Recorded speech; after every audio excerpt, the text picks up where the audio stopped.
അല്ലാഹുവിന്റെ പരിശുദ്ധമായ ഖുർആനിന്റെ 114 അധ്യായങ്ങളിൽ ഒരു ഭാഗത്ത് സമ്പത്തും മക്കളും അനുഗ്രഹമാണെന്ന് പറയുമ്പോ അതേ ഖുർആൻ തന്നെ പറയുന്ന മറ്റൊരു സ്ഥലത്ത് ഒരു മനുഷ്യന്റെ നാശം അവന്റെ മക്കളാണെന്ന് അല്ലാഹുവിന്റെ പരിശുദ്ധമായ ഖുർആൻ നമുക്ക് പരിചയപ്പെടുത്തുമ്പോ എന്റെ പ്രിയമുള്ള സഹോദരങ്ങളെ, പാതിരാത്രി പടച്ചറപ്പേ ഇൽമിന്റെ വഅദിന്റെ സദസ്സിലേക്ക് ഒഴുകിയെത്തി എന്റെ പ്രിയപ്പെട്ട മാതാപിതാക്കളോട് അല്ലാഹുവേ നമ്മളും കാണുന്നവരാ, ഖുർആനിന്റെ ഈ ആയത്ത് നമ്മൾ കാണുന്നവരാണ്. ഒരു സ്ഥലത്ത് അല്ലാഹുവേ മക്കള് കാരണം സന്തോഷിക്കുന്ന മാതാപിതാക്കളുണ്ട്, മക്കള് കാരണം സന്തോഷിക്കുന്ന മാതാപിതാക്കള്.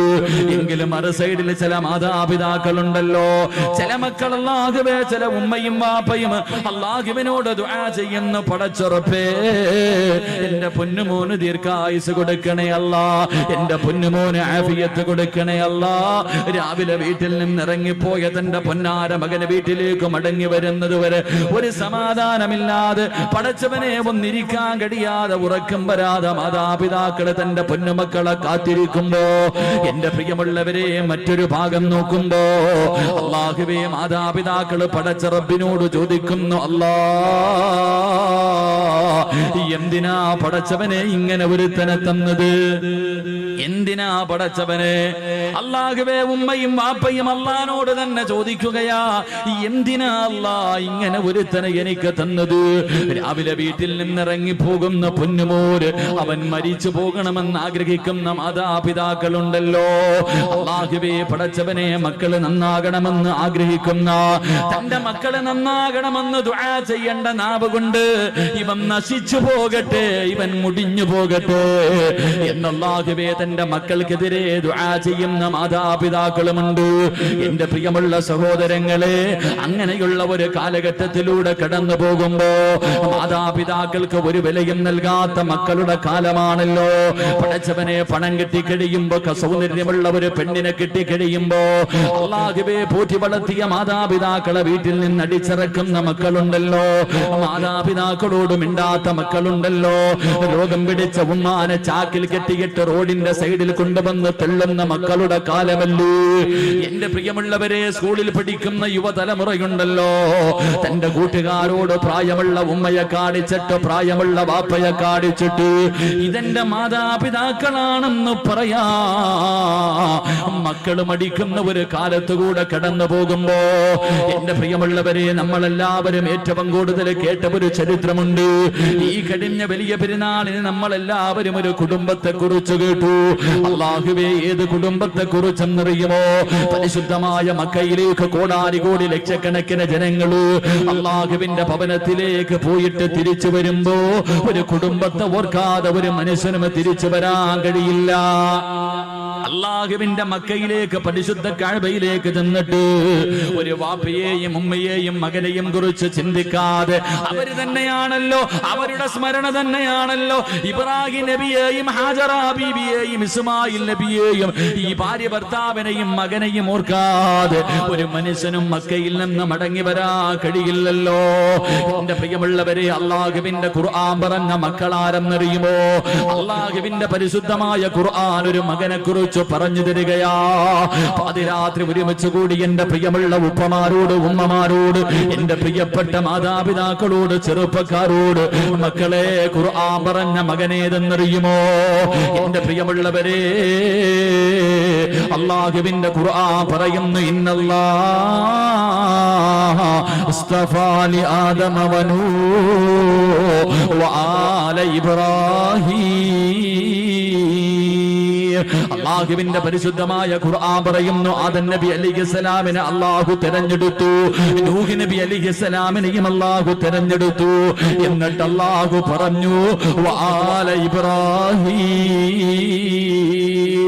ഇബ്രാഹിം നബിയെ തെരഞ്ഞെടുത്തു എന്നല്ല പറഞ്ഞത്, ഇബ്രാഹിം നബിയുടെ കുടുംബത്തെ തെരഞ്ഞെടുത്തു എന്ന് പരിശുദ്ധമായ ഖുർആൻ പറയുകയാ.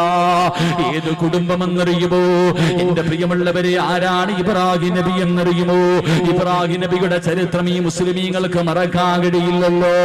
എന്റെ പ്രിയമുള്ളവരെ, മഹാനായ ഖലീലുള്ളാഹി ഇബ്രാഹിം നബി അലൈഹിസ്സലാം തന്റെ പ്രിയപ്പെട്ട ഭാര്യയായ സാറാ ബീവി റളിയല്ലാഹു തആല അൻഹ രണ്ടുപേരും വിവാഹം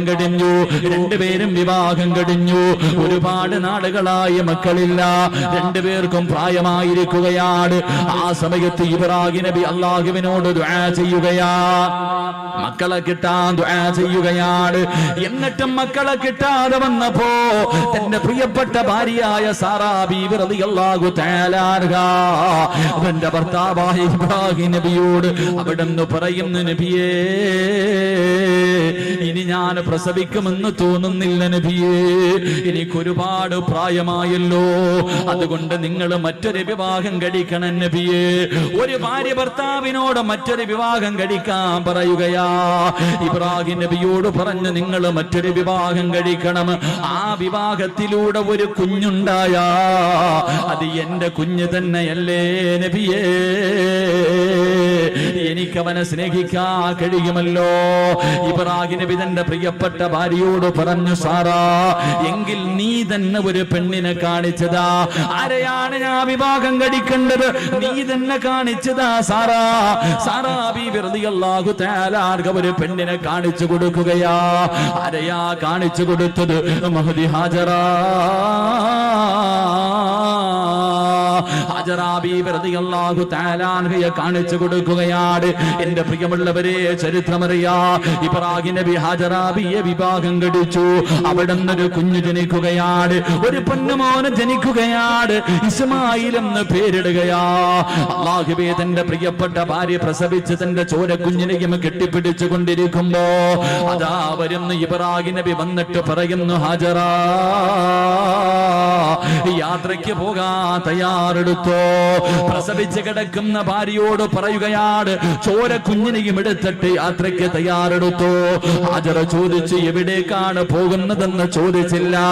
ഭർത്താവ് ഒരുങ്ങാൻ പറഞ്ഞു, ഞാൻ പ്രസവിച്ച് കിടക്കുകയാണെന്ന് പറഞ്ഞില്ല, ഒരുങ്ങാൻ പറഞ്ഞു. ആ സാലിഹത്തായ പെണ്ണനുസരിക്കുകയാണ്.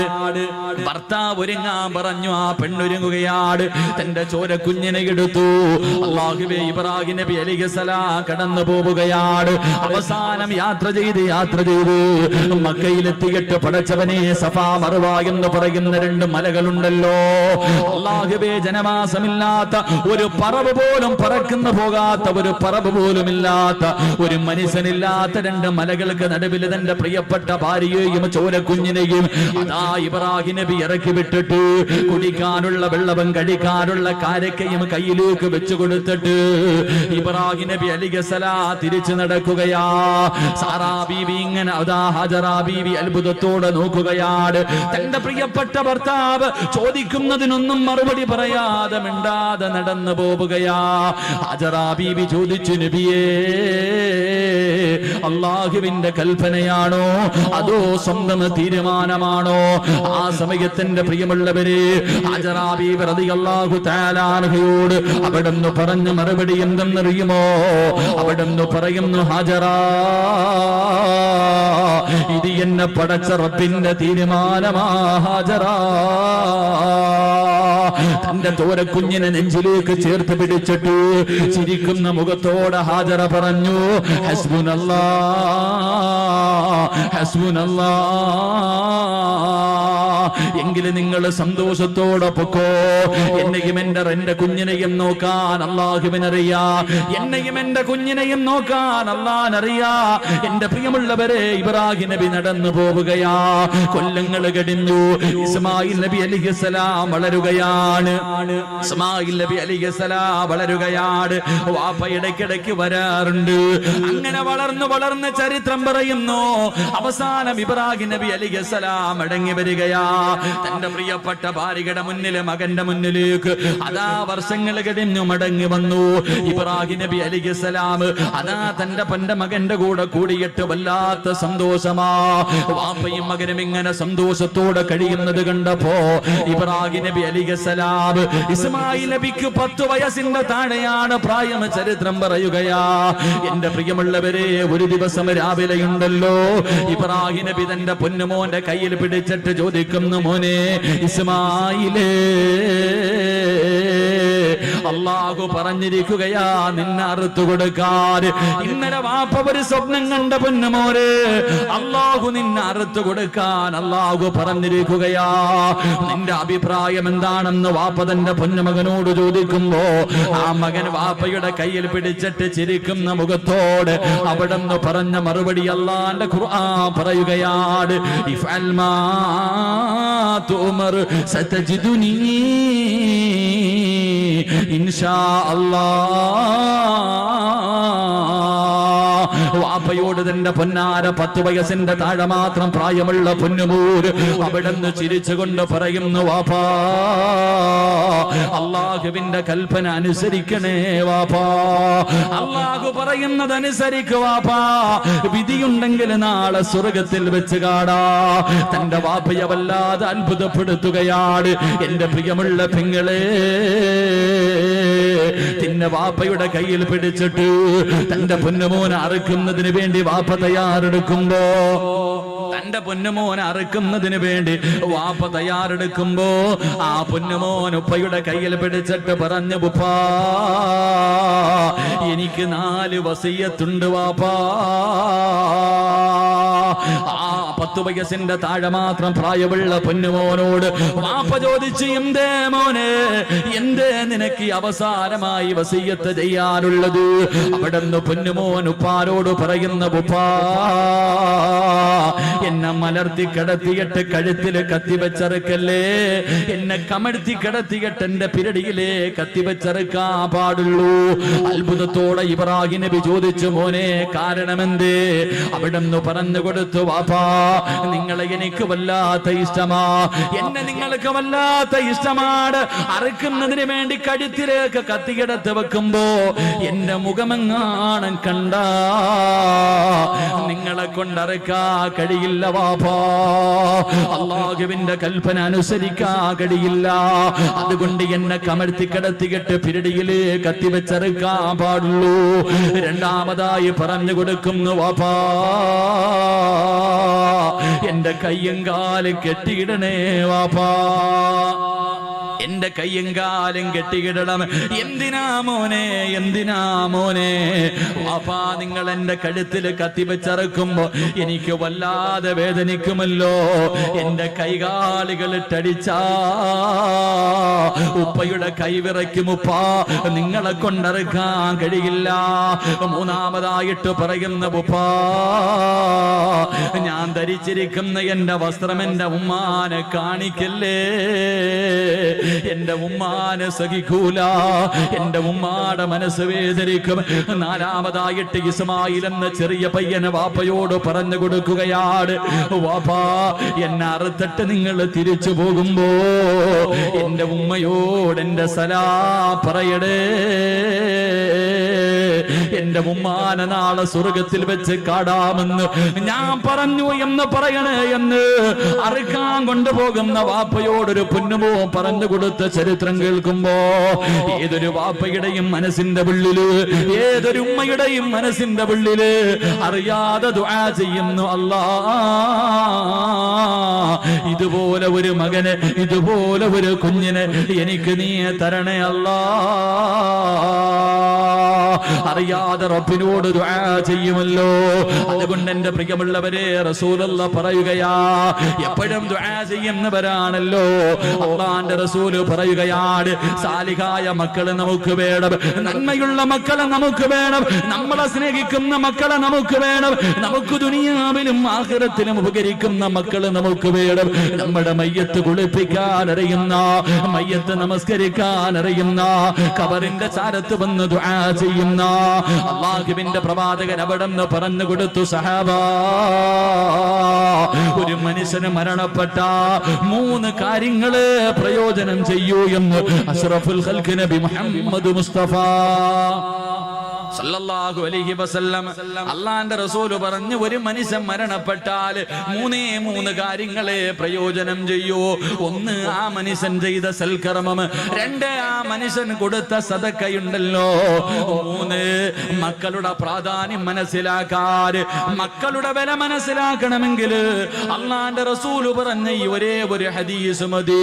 മൂന്ന്, അള്ളാന്റെ റസൂല് പറഞ്ഞു, മരിച്ച 6 അടി മണ്ണിനകത്ത് കൊണ്ടുവച്ച ഒരു മനുഷ്യന് പിന്നെ പ്രയോജനം ചെയ്യുന്ന മൂന്നാമത്തെ കാര്യം ഏതെന്നറിയുമോ? സ്വാലിഹായ ദുആ ചെയ്യുന്ന മക്കളാണെന്ന് നബി മുഹമ്മദ് മുസ്തഫ. നബി മുഹമ്മദ് മുസ്തഫ, നബി മുഹമ്മദ് മുസ്തഫ എന്തേ പറഞ്ഞത്? മരിച്ചുപോയ ഒരു മനുഷ്യന് പ്രയോജനം ചെയ്യുന്ന മൂന്നാമത്തെ കാര്യം സാലിഹായ മക്കൾ എന്നല്ല പറഞ്ഞേ, സാലിഹായ മക്കൾ എന്നല്ല പറഞ്ഞേ. സാലിഹായ മക്കളുണ്ട്, നിസ്കരിക്കും, നോമ്പ് പിടിക്കും, വയലു പറയും, വയലു കേൾക്കും, സദക്ക കൊടുക്കും, എല്ലാ നല്ല കാര്യവും ചെയ്യും. ഉമ്മാനെയും വാപ്പാനെയും പള്ളിക്കുഴി കൊണ്ടുവച്ചാൽ പിന്നെ ആ പരിസരത്തോട്ട് പോകത്തില്ല.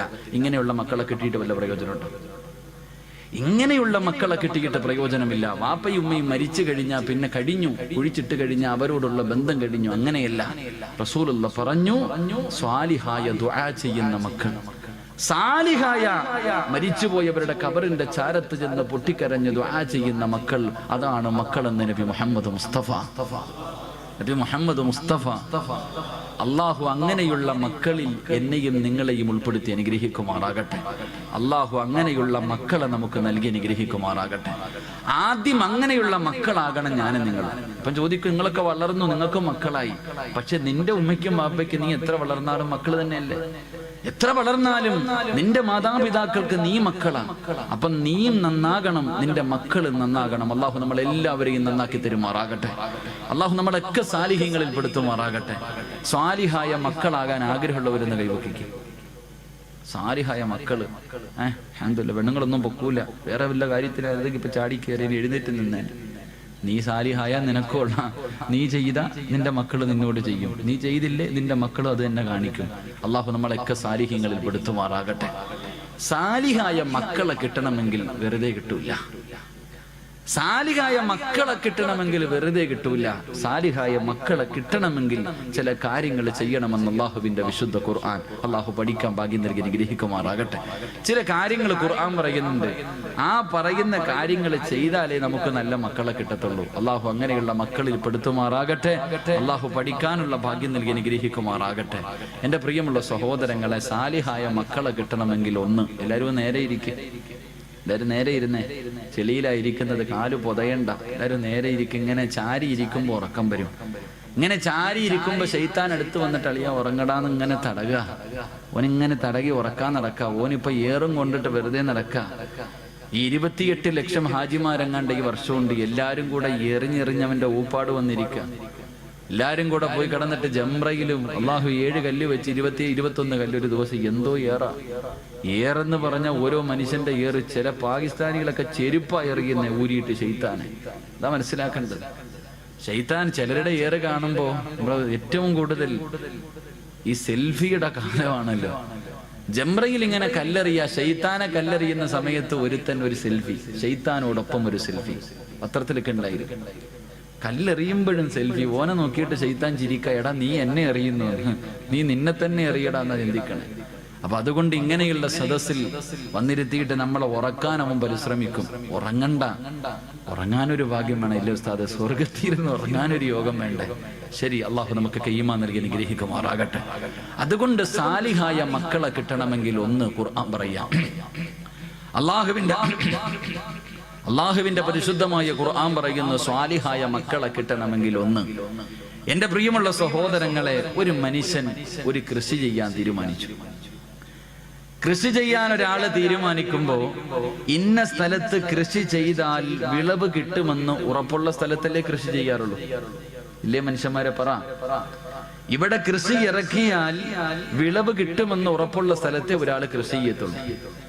ഒരു കട, ഒരു സ്ഥാപനം തുടങ്ങിയാൽ ഇവിടെ കച്ചവടം ഉണ്ടാകും, ലാഭം ഉണ്ടാകാൻ സാധ്യതയുണ്ടെങ്കിൽ മാത്രമേ ഒരാൾ അവിടെ കടയിടാൻ പോകത്തുള്ളൂ. കടയിട്ടാൽ കച്ചവടം നടക്കൂല എന്നുറപ്പുള്ള സ്ഥലത്ത് ആരെങ്കിലും കൃഷി ഇറക്കോ അല്ലെങ്കിൽ കടയിടോ? ചെയ്യൂല.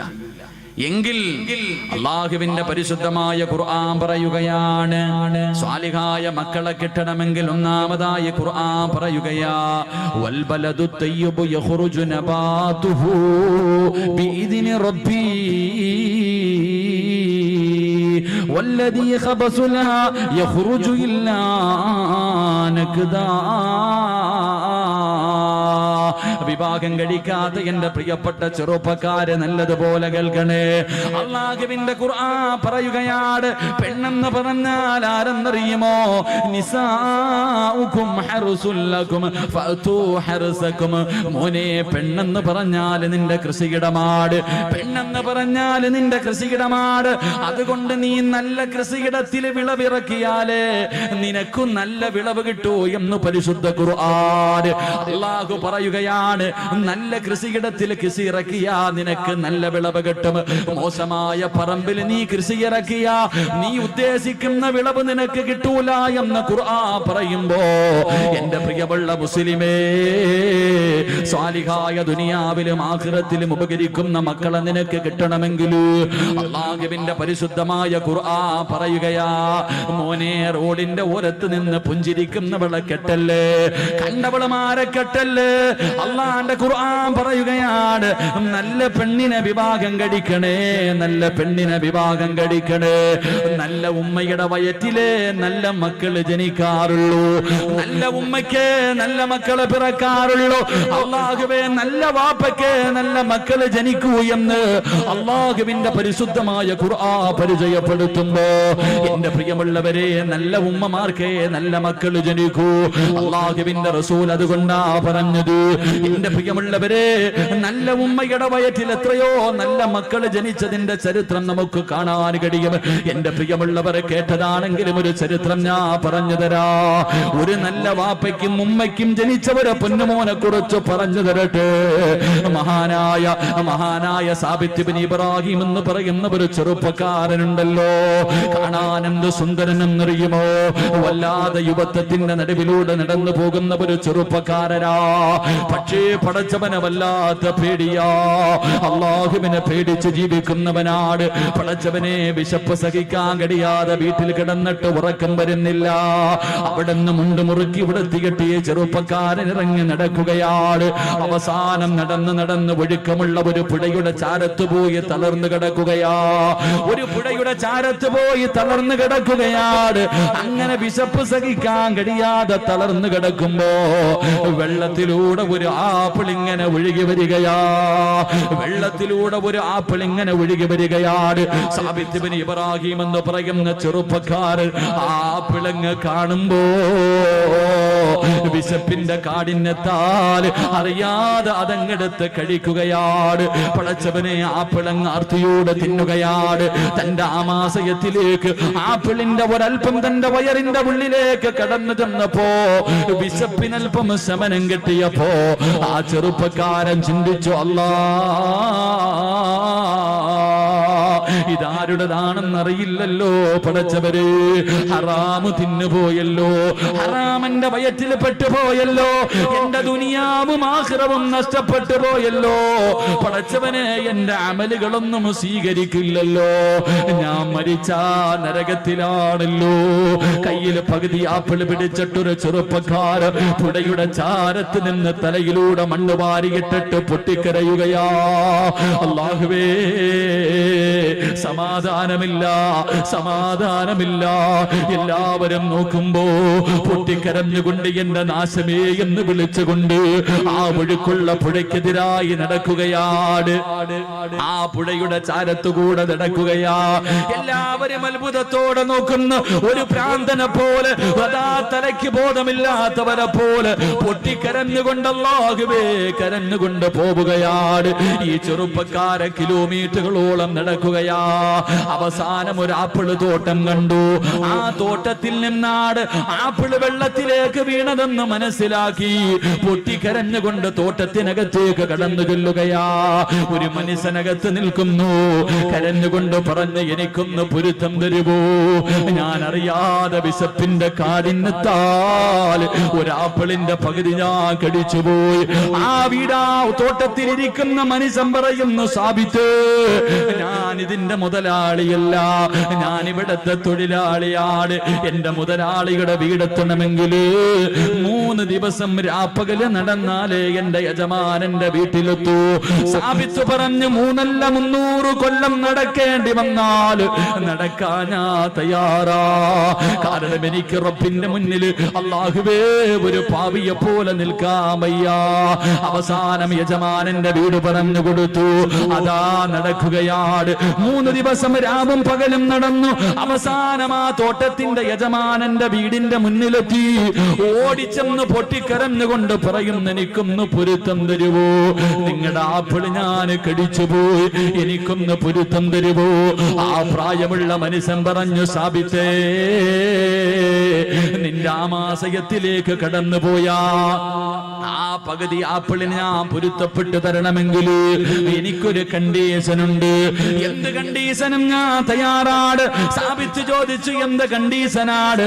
അവിടെന്ന് പറഞ്ഞു, എനിക്കൊരു പൊന്നുമോളുണ്ട്, അവളെ നീ വിവാഹം കഴിക്കണം. അവൾക്കാണെങ്കിൽ കണ്ണിന് കാഴ്ചയില്ല, അവൾക്ക് ചെവിക്ക് കേൾവിയില്ല, അവൾക്ക് നടക്കാൻ കാലില്ല, വികലാംഗയായ കാണാനടകില്ലാത്ത എന്റെ പൊന്നുമോളെ വിവാഹം കഴിച്ചാലേ നിനക്ക് പൊരുത്തം തരൂ എന്ന് പറയുമ്പോ പൊട്ടിക്കരഞ്ഞുകൊണ്ട് സാബിത്ത് പറഞ്ഞു, അല്ലാ, ഒരു കൊതുകിന്റെ ചിറകിന് പോലും വിലയില്ലാത്ത ദുനിയാവല്ലേ,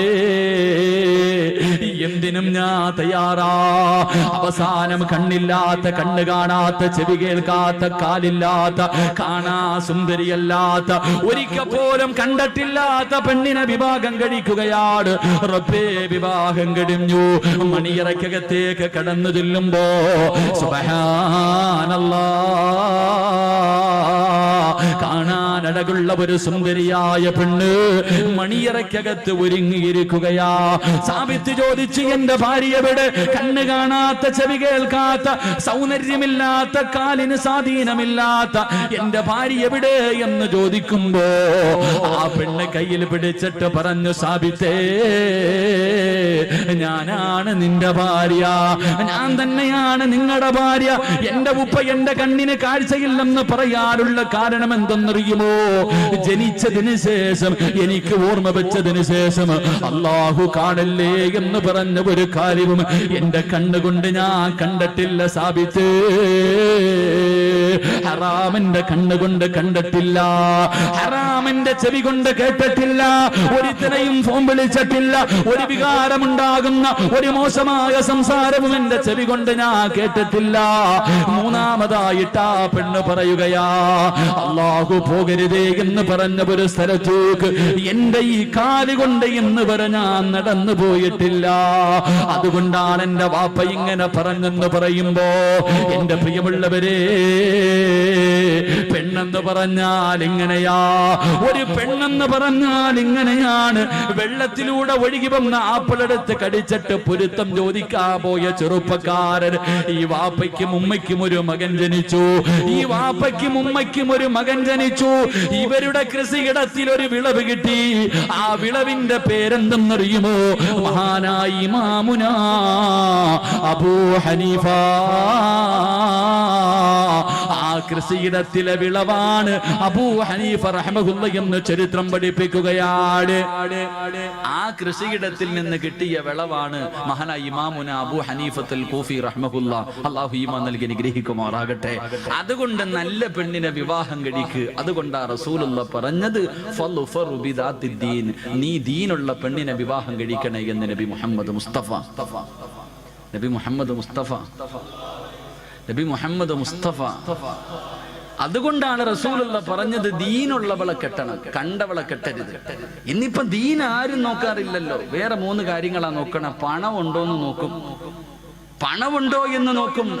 ഒന്ന് പെറ്റതാണെങ്കിലും കുഴപ്പമില്ല, ഒരുത്തന്റെ കൂടെ ഒളിച്ചോടിയതാണെങ്കിലും കുഴപ്പമില്ല, തന്നെക്കാലം വയസ്സുകൂടെ ഒന്നും വേണ്ട, പണമുണ്ടോ കെട്ടാൻ തയ്യാറാണ്. എന്റെ പ്രിയപ്പെട്ട ചെറുപ്പക്കാരോട് പെണ്ണുപിള്ള മുന്നിൽ ഉമ്മ പറയും, സ്ത്രീധനം ഉണ്ടെങ്കിൽ മാത്രമേ കല്യാണത്തിന് സമ്മതിക്കൂ, പൊന്നു മോനെ വെറുതെ നിൽക്കരുത്. എന്റെ പ്രിയപ്പെട്ട ചെറുപ്പക്കാരോട് പറയുന്നു, സ്ത്രീധനം വാങ്ങണമെന്ന് വാപ്പയും ഉമ്മയും പറഞ്ഞ അനുസരിക്കല്. കാരണം അവരല്ല ജീവിക്കേണ്ടത്, നീയാ ജീവിക്കണ്ടേ. അള്ളാന്റെ റസൂല് പറയുന്നു, മൻ തസവ്വജ ലി ഇംറഅതി മാലിഹാ ലം യസിദുഹു ഇല്ലാ ഫഖറാ. പെണ്ണിന്റെ പണം കണ്ടിട്ട് പെണ്ണ് കെട്ടുന്നവനെ, പെണ്ണിന്റെ പണം കണ്ടിട്ട് പെണ്ണ് കെട്ടുന്നവനെ, നീ എത്ര കോടിയ കണക്കിന് സ്ത്രീധനം വാങ്ങിയാൽ നിന്നെ ദാരിദ്ര്യം പിടിപെടുമെന്ന് ആദരവായ പ്രവാചകൻ നബി മുഹമ്മദ് മുസ്തഫ. 1 കോടി രൂപയും ബെൻസ് കാറും വാങ്ങിയവനാണെങ്കിൽ നീ യതീംഖാനയിലായി പോകുമെന്ന് നബിഗിന റസൂലുള്ളാഹി. അപ്പൊ പണം നോക്കിയിട്ട് പെണ്ണ് കെട്ടിയാ നീ യതീംഖാനയിലാകും. ഇനി 2 ഗ്ലാമർ ഉണ്ടോ? അതാ കൂടെ കൊണ്ട് നടക്കുമ്പോ എല്ലാരും ചോദിക്കണം, പൊട്ടന് ലോട്ടറി അടിച്ചതുപോലെ എവിടുന്ന് കിട്ടിയടാ? കാണുന്നവനൊക്കെ ഇങ്ങനെ നോക്കണം. ഗ്ലാമറുള്ള പെണ്ണ്, സൗന്ദര്യമുള്ള പെണ്ണ്. റസൂലുള്ള പറഞ്ഞു, വേണ്ട മോനെ, ഗ്ലാമർ കൂടിയവളെ നീ കെട്ടല്ലേ, അവളുടെ സൗന്ദര്യം അവളെ നശിപ്പിച്ചു കളയുമെന്ന് നബിയിന റസൂലുള്ളാഹി. അതുകൊണ്ടാണ് ഭർത്താക്കന്മാരോട് പറയുന്നത്, നിന്റെ ഭാര്യയ്ക്ക് നിന്നെക്കാളും ഗ്ലാമർ ഉണ്ടെങ്കിലും സുന്ദരിയാണെന്ന് പറയാൻ പാടില്ല. നിന്നെക്കാളും ഗ്ലാമർ നിന്റെ ഭാര്യക്കുണ്ടെന്ന് പറയാൻ പാടില്ല. പറഞ്ഞു കഴിഞ്ഞാൽ പിന്നെ ഓള് താഴെയെങ്ങും നിൽക്കൂല. ഓള് വിചാരിക്കും ഇവനില്ലെങ്കിൽ ഇവന്റെ വാപ്പ, അങ്ങനെ എന്താ താഴെയെങ്ങും നിൽക്കൂല, പിന്നെ അങ്ങ് കൂടും, അർശിന്റെ മുകളിലെത്തും. പെണ്ണിന്റെ സൗന്ദര്യം നോക്കിയിട്ട് കെട്ടാൻ പാടില്ല. 3 കുടുംബ മഹിമ നോക്കും. അവനവനെ കൊണ്ട് പറ്റുന്നിടത്ത് പോയി കയറിയാ പോരെ. പുളിങ്കൊമ്പിലേ പിടിക്കത്തുള്ളൂ, അത്തപ്പാടിയ അന്നന്നത്തെ ചെലവിന് എല്ലാം കഴിയില്ലാത്തവനെ വേറി കോടീശ്വരന്റെ മോളെ കെട്ടും. അള്ളാന്റെ റസൂല് പറഞ്ഞു, നീ കുടുംബ മഹിമ നോക്കിയിട്ട് പെണ്ണ് കെട്ടല്ലേ, നീ ആ കുടുംബത്തിൽ നാറിപ്പോകുമെന്ന് നബിയിന റസൂലുള്ളാഹി. അവരുടെ മുന്നിൽ നീ നാണം കെട്ടുപോകും, അവനവനെ കൊണ്ട് പറ്റുന്നത്. അതുകൊണ്ടാ പറഞ്ഞത്, നീ നോക്കണ്ട ഒന്നാമത്തെ കാര്യം, അവക്ക് അള്ളാനെ പേടിയുണ്ടോ? നിസ്കരിക്കാൻ അറിയോ? അവൾക്ക് റസൂലുള്ളാഹിനെ കുറിച്ച് അറിയോ? ഖുർആൻ ഓതാൻ അറിയുമോ? ദീനുള്ള പെണ്ണിനെ വിവാഹം കഴിക്ക്. ആ കൃഷിയിടത്തിൽ നല്ല മക്കൾ ജനിക്കുമെന്ന് നബി മുഹമ്മദ് മുസ്തഫ. അള്ളാഹു നമുക്കൊക്കെ നല്ല ഭാര്യമാരെ നൽകി അനുഗ്രഹിക്കുമാറാകട്ടെ. തന്നതിന് അള്ളാഹു നന്നാക്കി തരുമാറാകട്ടെ.